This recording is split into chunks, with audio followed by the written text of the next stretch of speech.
Magandang araw mga ka-DIY. Kung mapapansin po ninyo, meron po tayong drawing dito ng sidecar.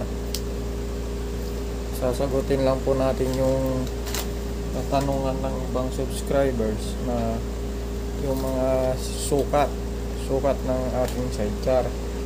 Ang sukat po nito mula po dito sa taas, dito po yung sinusukat namin, yung taas po ng sidecar, no? Mula dito sa taas papunta dito sa baba, 34 inches po yung taas nyan, yung sukat po nyan dito, mula dito. Huwag po kayo dito magsusukat, hindi po natin dito sinusukat kasi po ito pataas po yan. Bali diretso pong ganoon, tapos titingala po dito sa parting to ng mga 2 inches po yung taas po nito. Dito sa floor natin titingala po siya ng 2 inches, kaya dito po dapat tayo magsukat mula po dito hanggang doon. Ito po yung bubong na, no, yung mismong bakal po to, 34 inches po yung sukat niyan. Tapos dito po sa likod, yung sinusukat po natin dyan, ito rin po yung bakal din po na ito hanggang doon sa likod. Sukatin po natin yan mula sa taas hanggang dito po sa, ito po yung upuan, no, sa upuan po tayo magsusukat yan, sa likod po ng upuan. Bali ito po yung frame ng upuan, dito hanggang dito ang sukat po nyan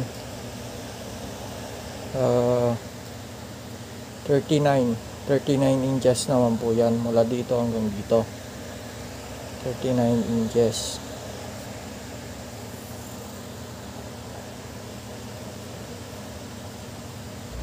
Tapos yung dito naman po sa sandalan, ay sa upuan po natin, dito sa may sandalan, mula po rito, angle bar po to, no, angle bar po tong frame ng upuan natin. Bali ito po siya, ito. Bali ito po yung sa baba, yung so inuupuan. Ito pong sandalan, ang sukat po niyan 16 inches. Tapos ito naman po, bali ito po yun, no, mula rito hanggang dito po sa baba, itong sa frame ng bakal natin dito, yan po yung 16 inches. Hindi po dito sa patong, kasi kung ipapatong po natin yan, 16 inches po yung pinutol natin, tapos ipapatong po natin dito, magiging 17 inches na po siya. 16 inches lang po yan yung dito sa baba. Tapos ito naman po, mula dito sa likod nung dito sa harap, itong upuan nya, 15 inches lang po yan. Yan.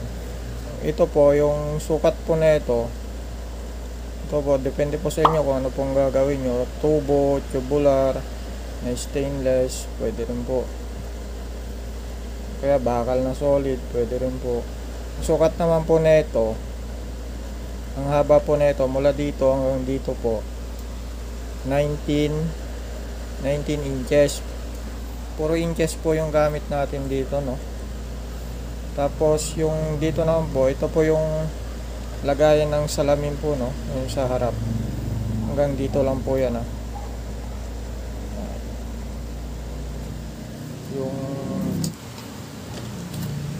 yung sa may windshield po, no, yung nilalagyan ng salamin. Ganito po yung itsura nyon.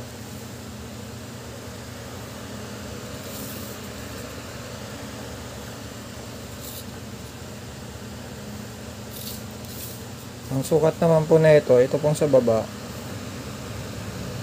17 inches po yan, 17. Yung sa side po 15 inches, kabilang side po yan, o pati dito po 15 din po yan. Tapos yung taas po 21 inches, 21. So yan po yung sukat ng windshield natin. Tapos meron po dito pababa, ito po yung 19 inches po kanina, no, yung sinabi ko, 19 inches po yan. Tapos yung ito po yung harapan, 17 inches rin po kasi dito. Ito po yung yung yan po ng sidecar. Ito po yung harap. Kasi ito naman po yung frame ng sidecar. Bali parang ganyan po yung tsura nun. Ayan. Ito po yung bend niya na ito po yung sinabi ko kanina na 8 inches. Ayan, 8.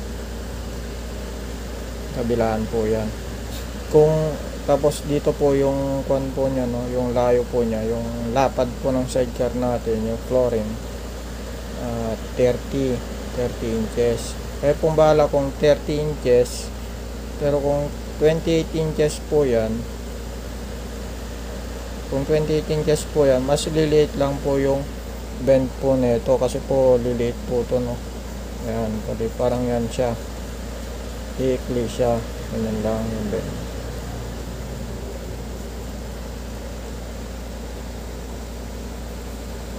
Ganyan po siya. Ayan. Kung dito yung 30, dito sa mas maluwang, ito yung 28 sa mas masikip.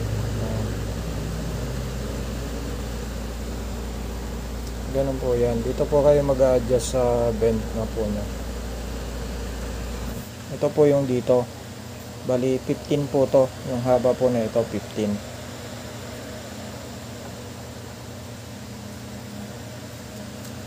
Kasi ito po yung sa side eh. Yan. Ito po yung flat bar. May tornilyo po dito. Yan. Tutornilyo po natin doon sa frame na windshield natin. May dalawang tornilyo po yan.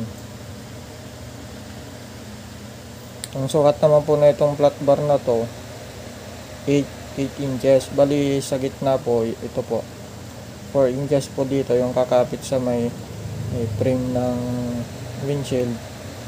Tapos 4 inches po dito, tapos 4 inches din po dito sa taas. Tapos ito na po yung kwan, no, yung pinakabubong natin. Bali yung buo po niyan, yung bubong natin mula dito hanggang dito sa harap, kasi po paumbok po yan, no, yung sa harapan.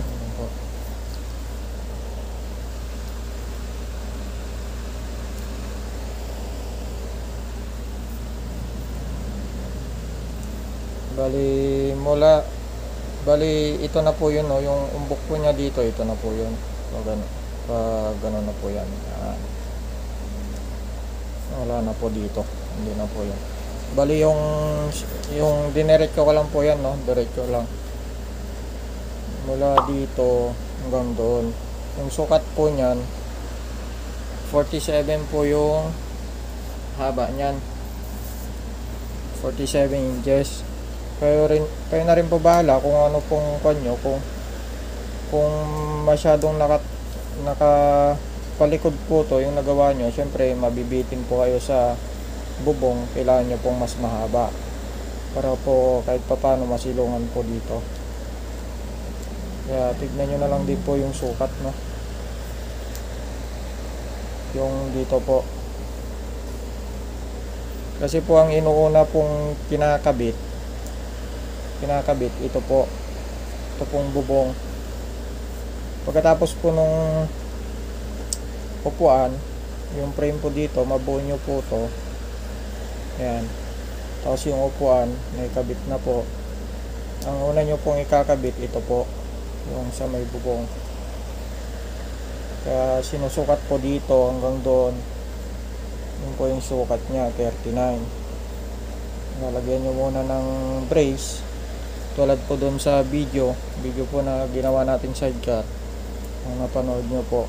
Sa mga bago po na hindi pa po napapanood yon, tignan nyo na lang po sa ating YouTube channel. So yun po, no, lalagyan po ng brace, tsaka po natin susukatin ito hanggang dito. Yan. Kung ilang sukat po niyan, yun po yung puputulin natin ikakabit dito. Depende na rin po sa inyo kung paano pong ano niyan, haba. Kasi pwede nyo rin naman pong ipatayo konti yan kung gusto nyo pong mas maluwang yung pintuan nyo. Bali dito po yan, tatayo pong yan, dito po. Pag dito po yung sinukat nyo, mas ikli po, ikli po siya pag dito nyo po nilagay. Yan, yun po yung magiging tsura nya. Bali hindi na po siya ito, tapos luluwang po yung sa may pintuan nyo. Pero itong sa drawing po kasi natin, ito na po yun, no? Kasi po yung sukat ko po dito na kinukuha ko, ito po, mula po dito sa pinaglalagyan ko ng tubo dito hanggang doon sa may harapan, dito po sa may flat bar, ang sukat po niya, ang layo po niyan 20 inches.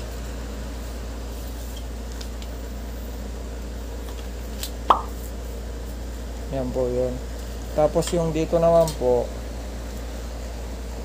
mga ka-DIY, ang sukat ko dito, yung layo po niya dito hanggang dito 11. Tapos yung dito po sa baba, mas maluwang po siya. Mas maluwang siya mga ka-DIY, no? Parang medyo may konting forma naman. Kasi kung diretso yan, parehas yung luwang, pangit naman tignan. Mas maliit dito yung sukat niya kaysa dito. Mas maluwang dito sa baba.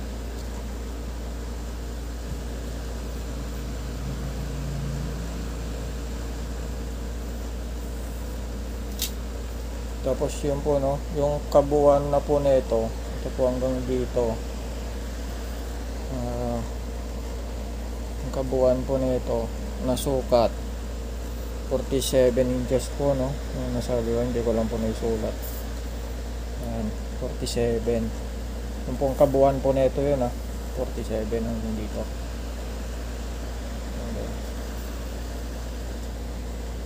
Tapos ito po yung sa likod po niya, no, yung sa may bubong, yung cover. Bali meron pa po siya ditong leather. Yan, bago po yung dito bubong.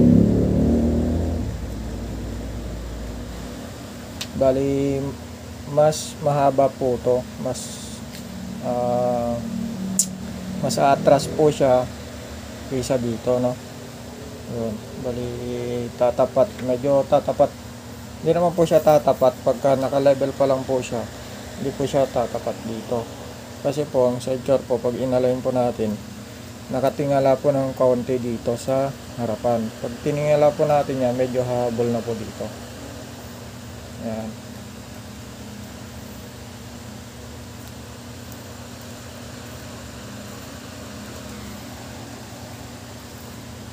Pero konti lang po, bali kung gusto niya pa pong mas masilungan dito, pwede niya naman pong habaan dito, no, kung yun po yung gusto niya. Yun pong frame natin dito, ito po yung bakal mula po dito sa pinagbendan po dito, kaya dito 19 po yan, 19 inches mula dito hanggang dito 19.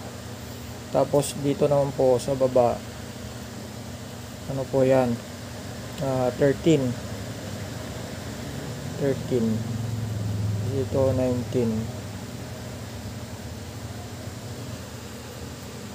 Tapos yung pinagkabitan nito, yung sukat po nito mula dito sa pinagbendan hanggang dito, ang sukat po niyan 13 inches din po yan. Tapos tong bend po niya dito, ito po hanggang dito 8 inches po yan.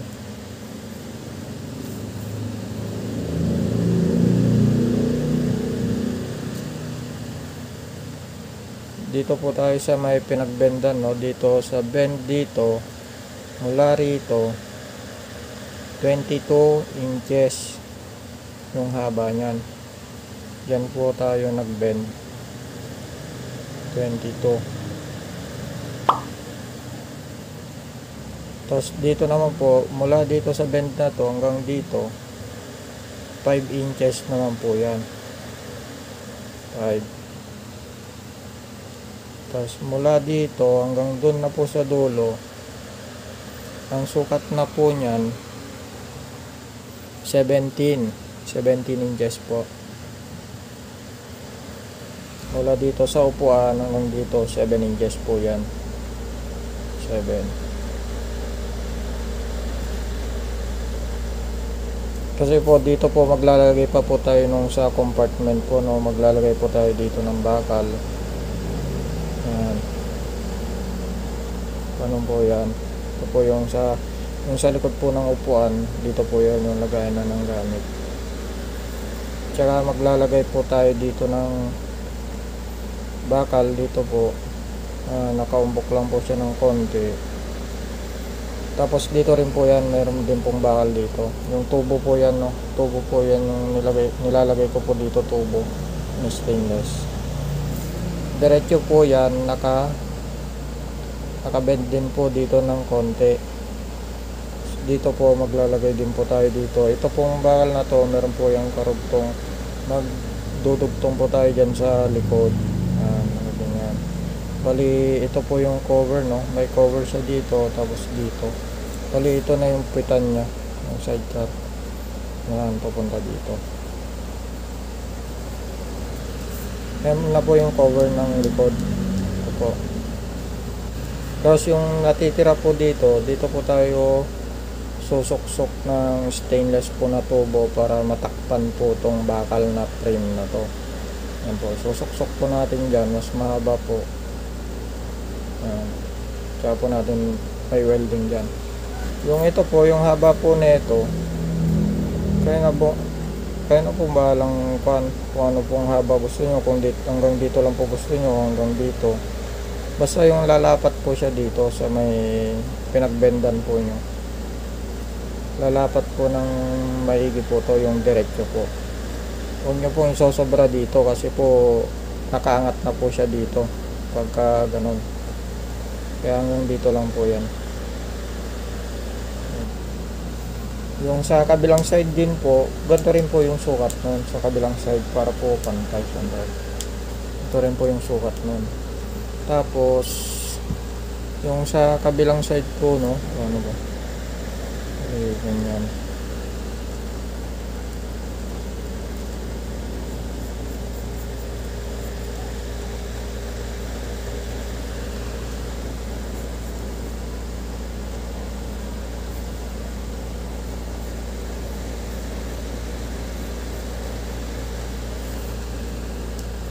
Bali, ito po yung flooring po natin, no, kung 30 inches man po yan.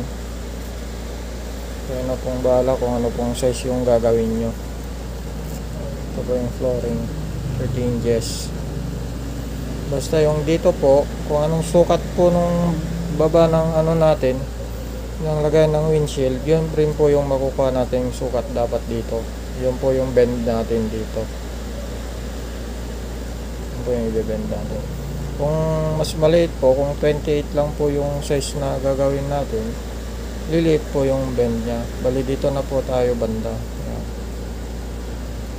Bali, kung yung pang 30 po, mas nakabaluktot. Pagka mas maliit yung sidecar na gagawin po natin, medyo diretso po siya. Para lumapit po dito sa bandang side. Tapos dito po meron din po siyang bakal dito, no. Panoorin nyo na lang po yung video po natin sa YouTube channel natin para makita nyo po yung iba pang kinakabit na brace dito po. Tsaka dito maglagay rin po kayong brace dito na bakal. Kahit ganyan lang po. Tapos dito, diretso nyo na rin ho dito. Mas maganda po kung dito nyo po ikabit, no, o ganyan. Para dagdag brace po nya dito, Kasi po ito, buo naman na po itong frame na to sa upuan. Papunta po doon sa kabila. Buo po yan, no. Kaya matibay na po dito sa parting to. Sa part na to, matibay na po yan. Kaya mas, para tumibay rin po ito, kaya maglalagay po tayo ng brace dito. Ayan. Para po mas tumibay po to. Kasi po, bahalang po yan, nakaganyan. Medyo malambot, lalo na kung 10mm lang na substandard po yung ginagamit, malambot po siya. Kaya na pong bahala kung anong gagamitin nyo. Pwede rin po siyang 16mm, no? Yung isang sidecar po na service namin, 16mm po yung nilagay ko dito. Pero ito po walang cover kasi po D1 lang din po yung ginamit kong flat bar na frame na ito. D1 lang po. Pero kung may cover po yon, mas maganda po. 1.5 po yung lapad ng flat bar na gagamitin nyo para pag doon sa pinag-alignan, yung kabitan po dito sa ilalim po niya, mas malaki po yung pagwe-weldingan. Yun po yun. Kasi po may cover po yan Bali sa gabal po sa pagwe-weldingan, hindi po may kakapit ng maayos kung D1 lang din po yung gagamitin nyo, tapos yung bakal nyo po dito 16mm. Kasi po ginagamit lang po talaga dito sa amin 10mm lang po. Kung may tanong pa po kayo, mag-comment lang po kayo at susubukan po natin masagot po yung mga katanungan nyo. Ako po hindi naman po ako expert sa paggawa ng sidecar, mga ka-DIY, no. Bali, inaral ko lang po siya ng sa sarili ko lang. Hindi po ako welder, hindi rin po ako nagtrabaho sa paggawaan ng sidecar. Bali, inaral ko lang din po siya kung paano po yung diskarte niya.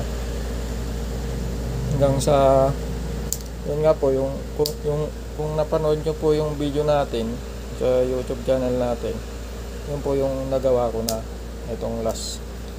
Yun po yung pinaka last po yata na nagawa ko. Wala naman po tayong ganong customer na nagpapagawa, no. Bihira lang po tayong gumawa ng sidecar. Kaya wala po tayong maipakitang actual na ginagawa ngayon. Wala rin po tayong sapat na capital para bumuo ng sidecar para may benta. Wala po. Kung sino lang po yung magpapagawa, tsaka lang po ako. Kung may magpapagawa po, tsaka lang po ako gagawa ng sidecar. Yun. Kaya ngayon po, ito po, binigay ko na po yung sukat na alam ko, pero tignan nyo na lang po kung gusto nyo po. Pero kung meron po kayong gustong baguhin dito, pwede naman po. Tulad po na ito, pwede nyo pong itaas po, no. Bali, pwede nyo pong idiretso dito, yan. Yan, para mas mataas po siya. Para pag lowered po yung gagawin yung sidecar, yung sa gulong po na na ikakabit po ninyo, hindi po siya lalabas dito.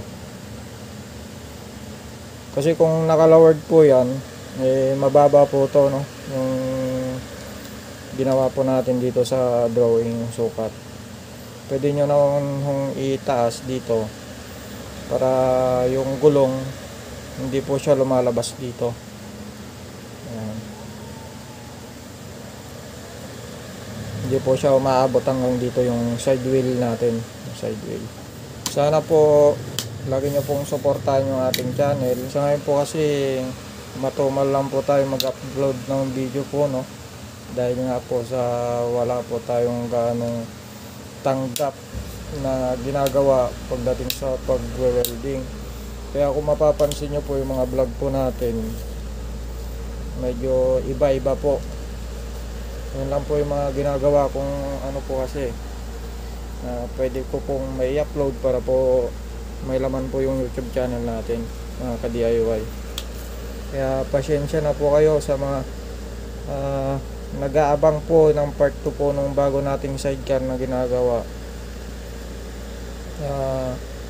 Konting hintay pa po para sa part 2. Tinutuloy ko na po ngayon, kaya lang medyo nabibitin-bitin po tayo sa budget dahil nga po mahal ang mga materials ngayon. Kaya konting abang-abang na lang po, no. So yun, tatapusin na po natin tong video to. Salamat po sa inyo. Huwag niyo pong sanang kakalimutang mag-subscribe, mag-like, at i-share na rin po yung video to. Salamat po sa inyo. God bless.